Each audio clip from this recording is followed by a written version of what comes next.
Hello, আসসালামু আলাইকুম viewers. আপনারা সবাই কেমন আছেন? আশা করি ভালো আছেন। আজকে আমরা বানাবো কি খুবই সুস্বাদু কিছু বাটার কুকিজ, এবং সেটার জন্য আমাদের লাগবে মাত্র 3টি ইনগ্রিডিয়েন্ট। প্রথমত আমরা একটু বাটার দিয়ে দিব।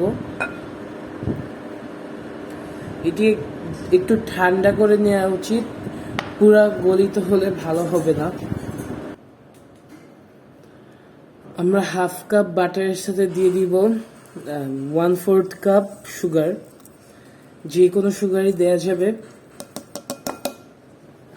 তারপর আমরা এই দুইটা ইনগ্রিডিয়েন্ট মিক্স করব।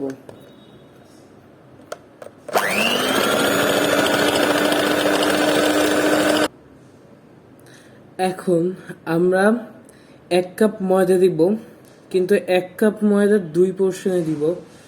প্রথমত আমরা হাফ কাপ নিয়ে ব্লেন্ড করে নিব এই চিনি এবং বাটারের মিশ্রণের সাথে।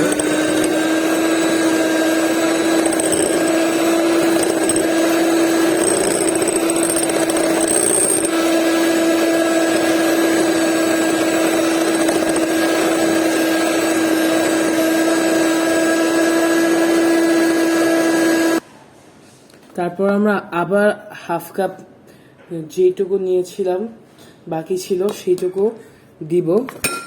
তারপর আমরা আবার ভালো করে মিক্স করে নিব।